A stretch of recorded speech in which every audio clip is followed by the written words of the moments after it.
We are starting with a new year. We're starting with a new sermon series. It's called Me to We, and we'll talk about what that means during the sermon. You know, sometimes when I throw a graphic up there, I'm trying to explain what it's all about, but that's kind of what the sermon's for. So we'll just jump right in. Let me say, first of all, Happy New Year to everyone.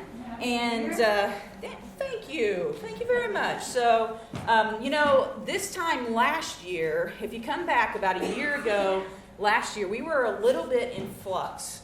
Or at least I was in flux. You guys might not have been in flux. I was in flux.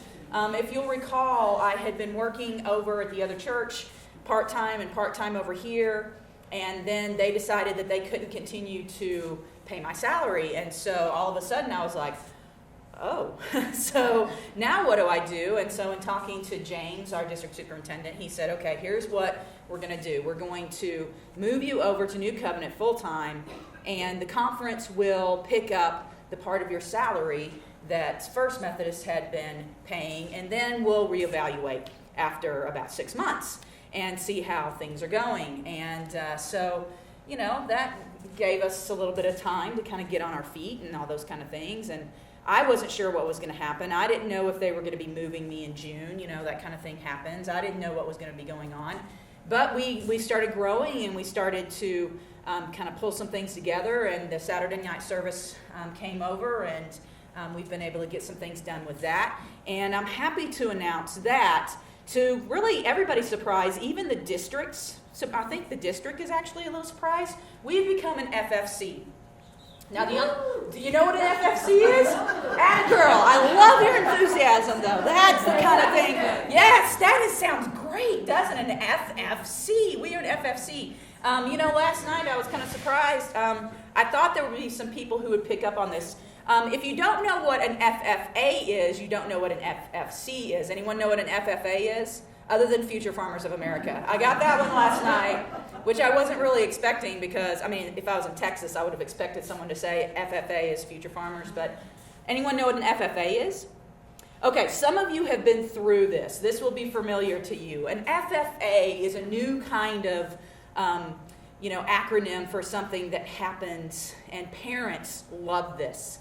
When you become an FFA, that means that you've moved out of your parents' house, that you're paying your own bills, that you're not, coming home every day to, scrounge a little food at mom and dad's house. FFA stands for fully functioning adult. That's right. I said funded. No, you see, before you're an FFA, then you're funded by your parents. But yeah, an FFA is fully functioning adult, and it's one of those things, in the age of social media, that has become kind of a term because, so many college students after college are moving back home and all this kind of thing. And then when they finally get out there and get a job and get out of the house and start paying for themselves, their parents are like, yes, you're an FFA.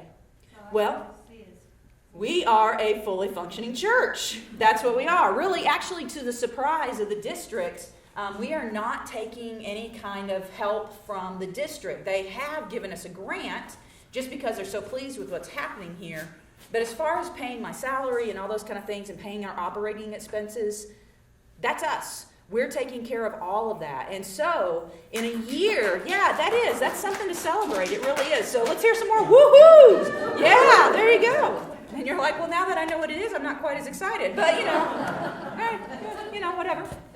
So it really is. It's a good thing because I don't think the district expected us to be here. I hoped that we would be here, but no one was really sure. So now that we're here, now that we've become this fully functioning church and are paying our own way and are not having to depend on the district to keep us open and keep us afloat, what's next?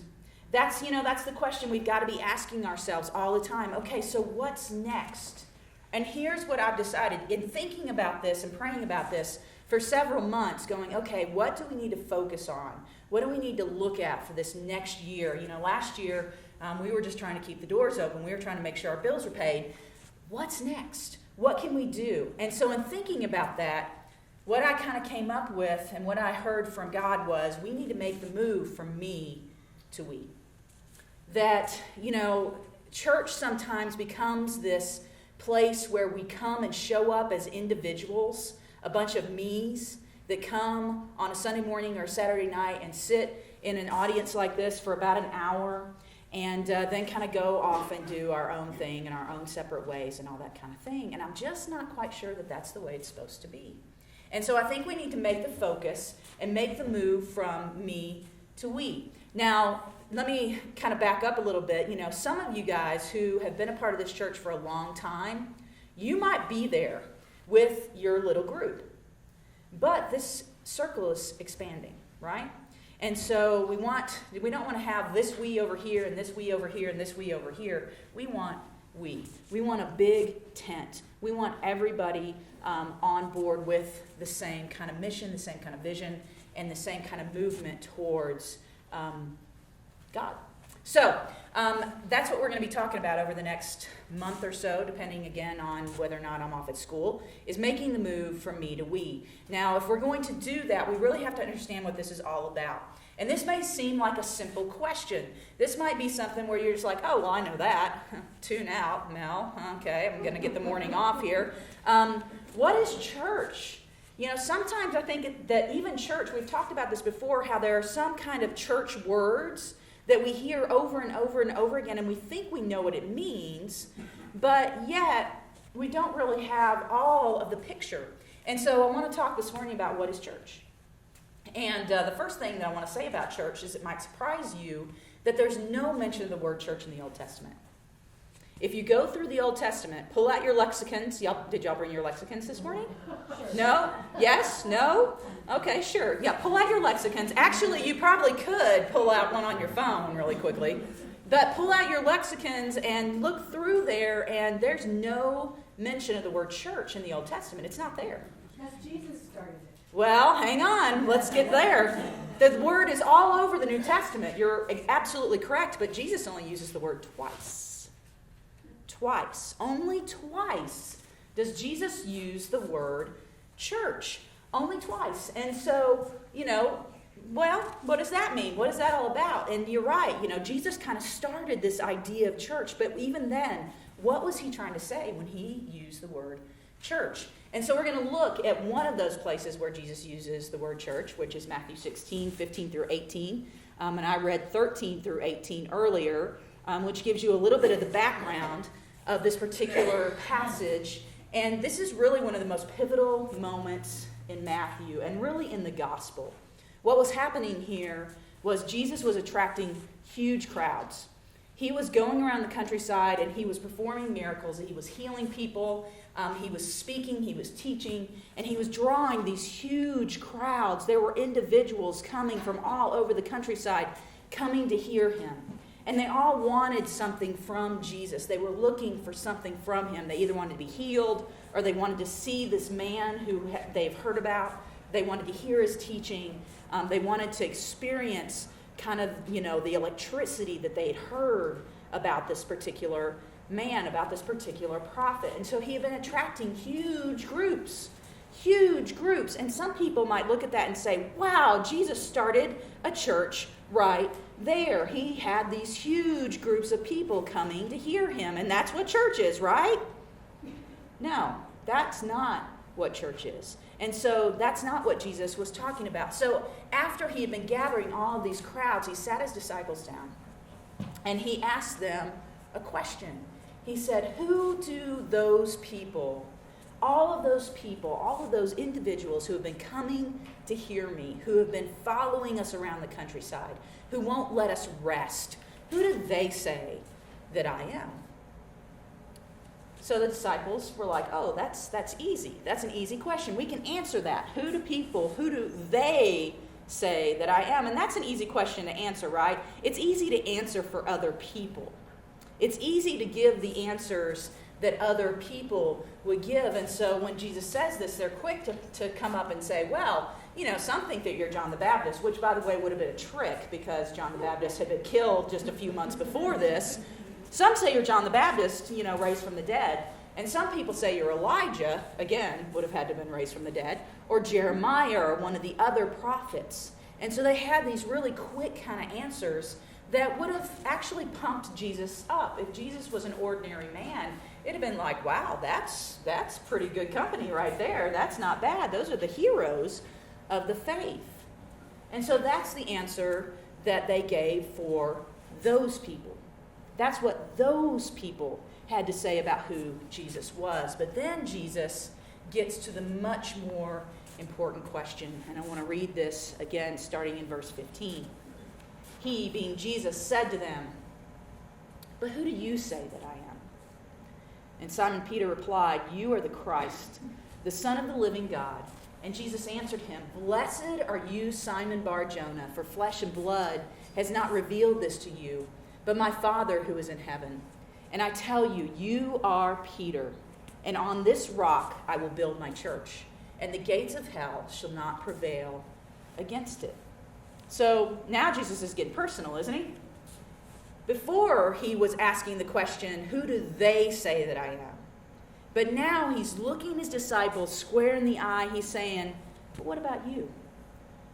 Who do you say that I am?" And that's a much different question. That's when the disciples start taking a drink of their coffee. That's when the disciples are kind of like, "Oh, hey, I think my mom's calling me." That's when, everybody gets kind of a little bit squirmy. I mean, you've been there, right, in classes where the teacher is, asking a question and you're not really sure what the answer is. And so you're just kind of like, "Oh, please don't let her look at me. Please don't let her call on me. Please don't do that." Or maybe the preacher. Sometimes you're sitting in church and you're like, "Oh, no, is Mel asking me a question? I don't want to answer that question." Jesus is getting really personal with the disciples here. And they may have squirmed a little bit. It's unfortunate we don't have a real-time kind of example of this conversation, because I wonder, was there some silence? Was there a little bit of shuffling, a little bit of before Peter speaks up? Now, no one would have been surprised that it was Peter that answers first, right? Peter was the disciple who always answered first. He was that A student, the one sitting on the front row, and that you could always count on, but you also secretly hated, in the class.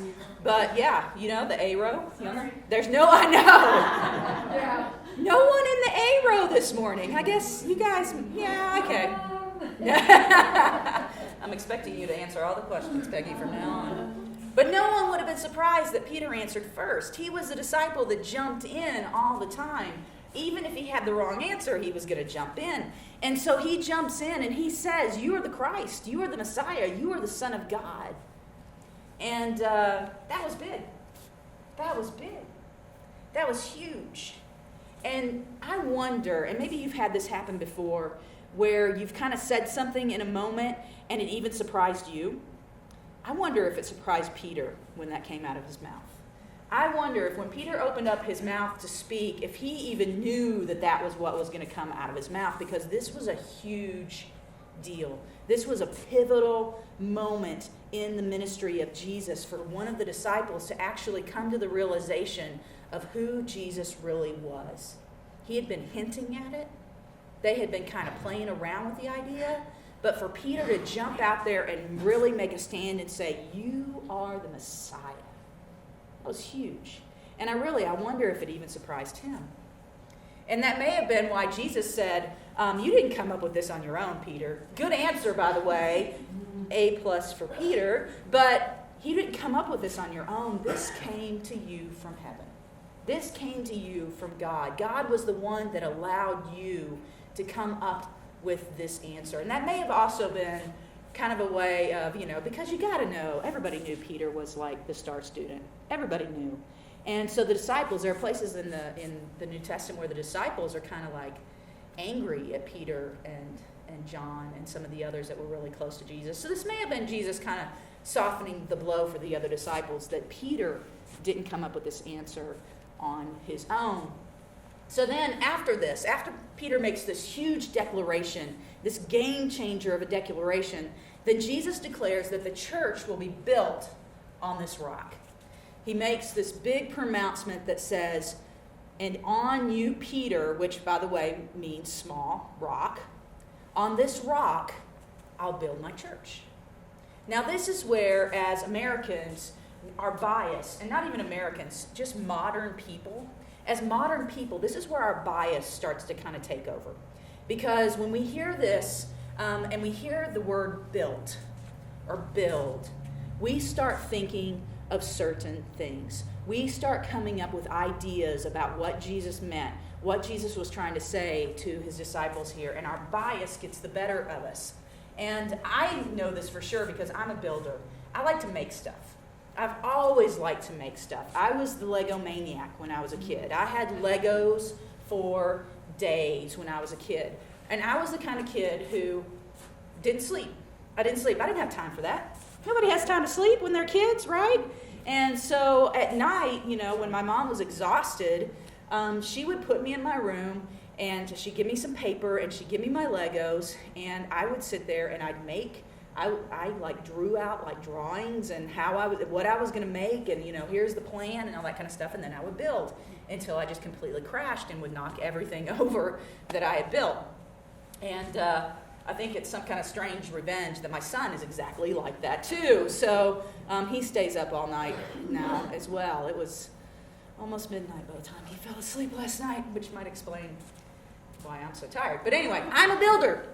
I like to build things. And I think a lot of us are like that. As an industrialized nation, I think that's kind of, we build houses, we build buildings. And I think we automatically start thinking about buildings when we hear the word built. And so when we hear Jesus say, on this rock, on this foundation, I'm going to build my church, we have an idea about what that means, but we're a little bit off. We need to go back to the Greek a little bit here. And the Greek word that Jesus uses here is okodamo. And okodamo has the meaning to build, but it also means to establish. It means to establish. It means to build, but not necessarily what we think of when we hear the word build. It also means to establish. So when Jesus used this term, okodamo, it wasn't a mandate to build.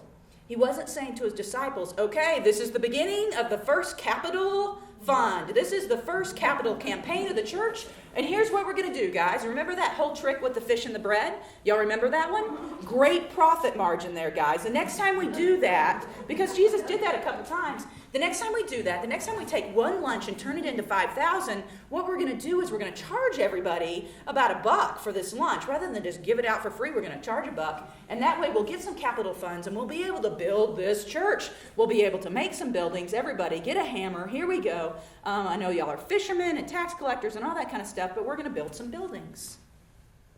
It's not what Jesus was saying. Not at all what Jesus was saying. In fact, the first church buildings didn't start to show up until around 323 AD. And it wasn't a mandate from Jesus that we started building churches. It was a mandate from Constantine. Y'all know Constantine? Constantine, Emperor Constantine. Let me tell you a little bit about him. He was the emperor up in Britain and Gaul. And so the Roman Empire had gotten so large, they had to have a lot of different Caesars. And he was the Caesar in Britain and in Gaul. He had inherited that from his father, but he wasn't satisfied with just that area. And so he decided that he was going to gain the approval of the people, of the common people, and then he was going to start marching towards Rome and take over the whole thing. And it was a big deal. It was a very, like, wow, are you kidding me? That's crazy, because by this time the Roman Empire was huge. It was almost the entire known world. And so he decides he's going to do this. And he says, okay, so how am I going to do this? How am I going to get the people behind me? Well, if you want to take over something, what you do is you look and see what other people have done before you, and you do the opposite, right? You want to do the opposite of what the people before you have done. And so he looked around and realized that Christianity was growing in spite of the fact that it had been illegal. It had been illegal in the Roman Empire, and people had been killed over and over and over again for being Christians, because the Romans actually looked at the Christians and looked at them as being irreligious because they only worshipped one God. And the Romans worshipped lots of gods. And they were like, man, these guys are pagans because they only worship one God. They need more gods. And so they didn't trust him. They didn't like him. And they wouldn't worship the emperor, and that was the biggest god in the Roman Empire. And so Constantine decided, you know what? There are a lot of Christians out there. I want them on my side. And so he started to appeal to the Christians.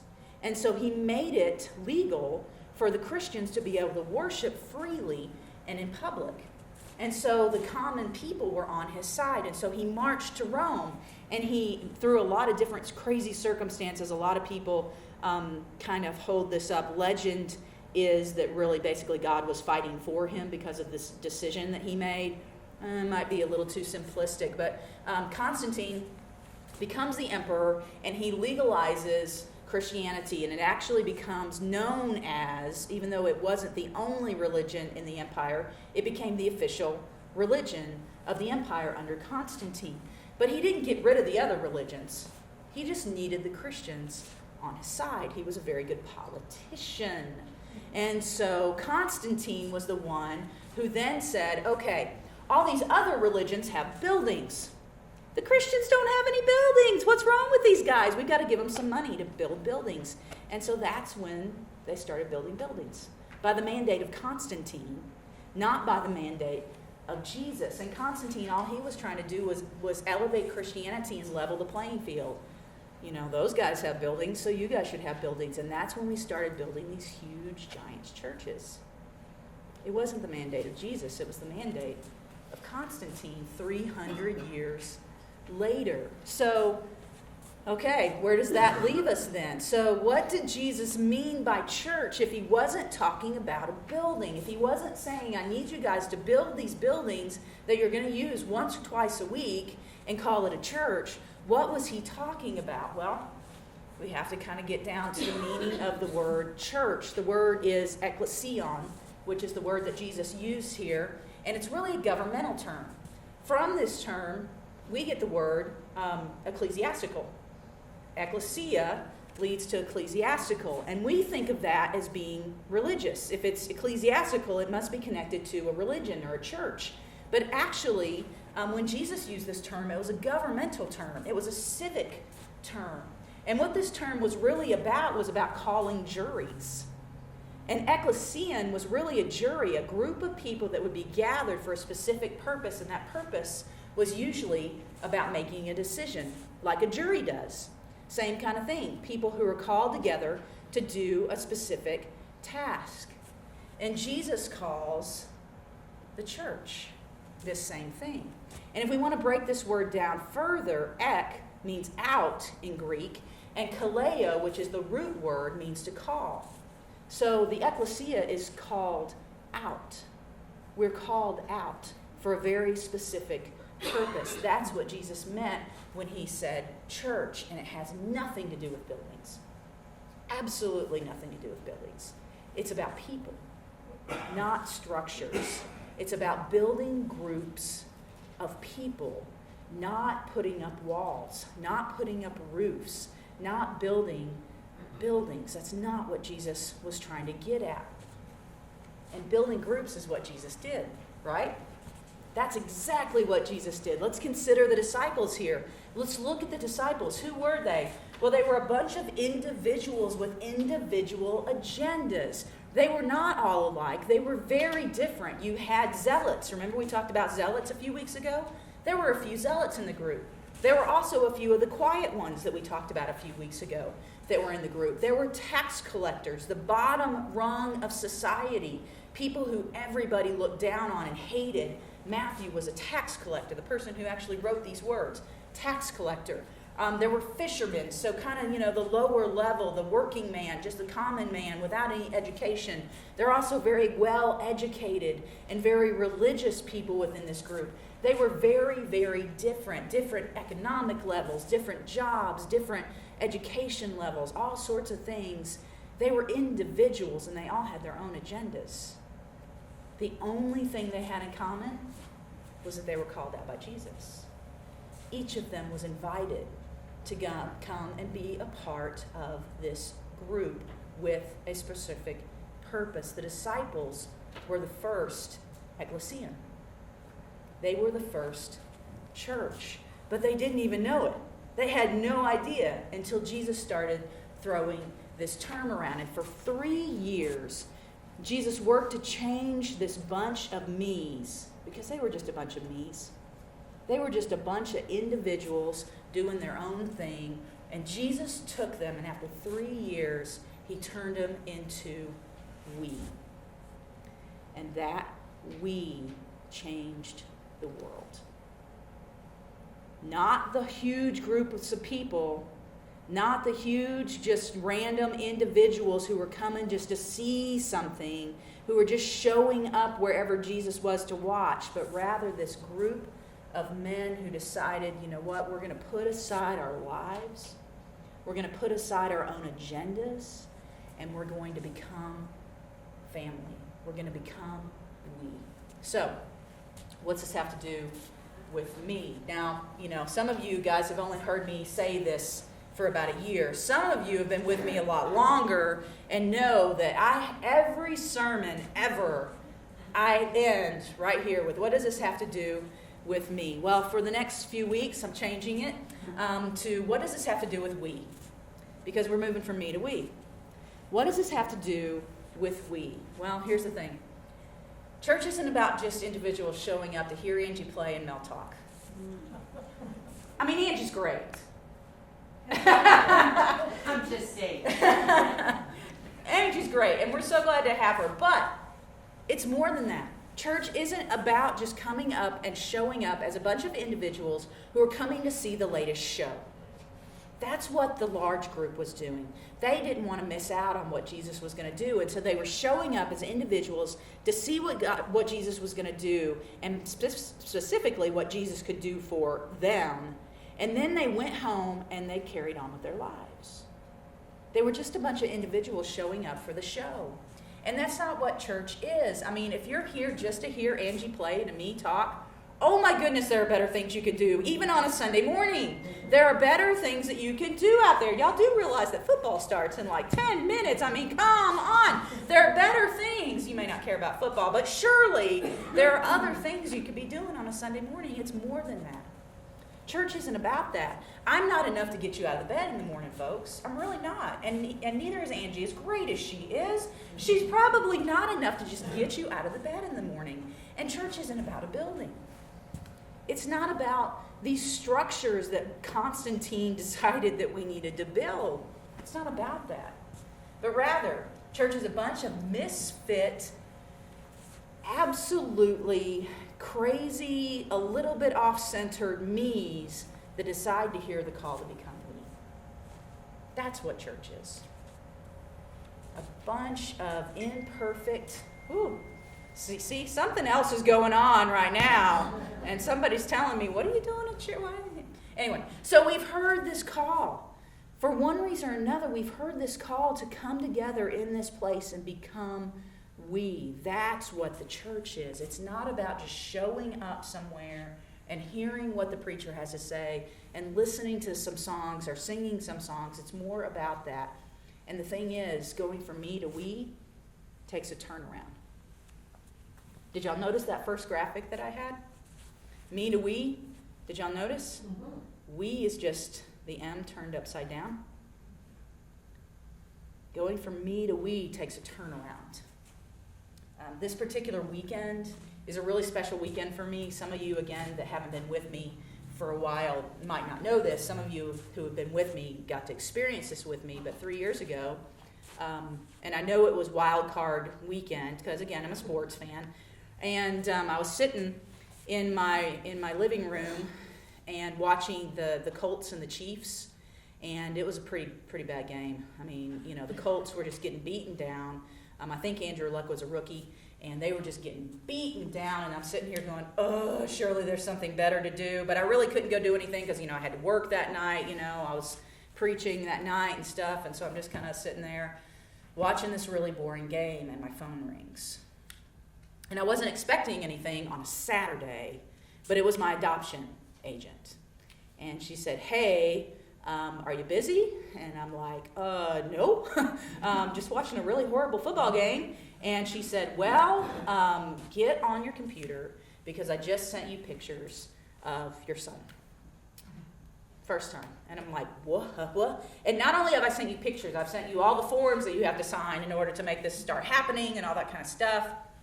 And so in the midst of all that, first of all, it was crazy.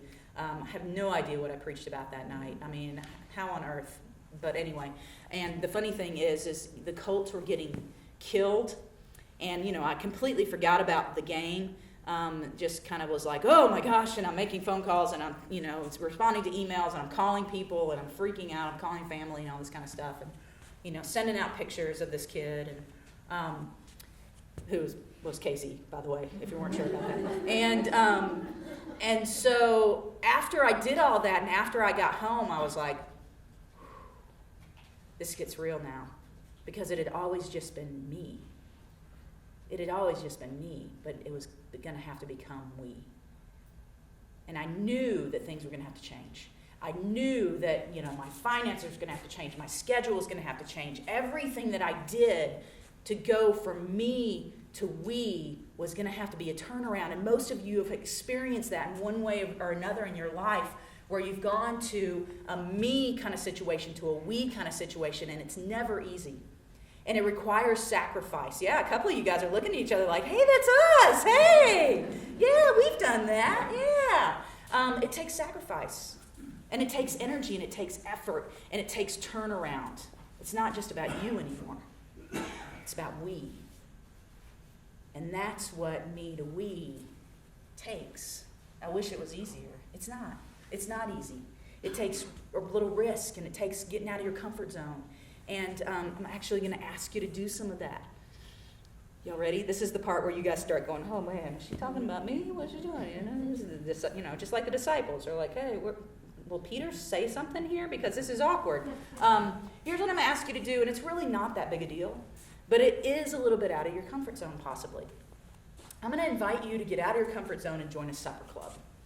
Now, you may have never done this before, or you've done this before. All this is what we're going to do, and you volunteer to do this, and what we want to do is we want to put you in a group with 2 or 3 other families and have you meet for dinner 2 or 3 times. That's it.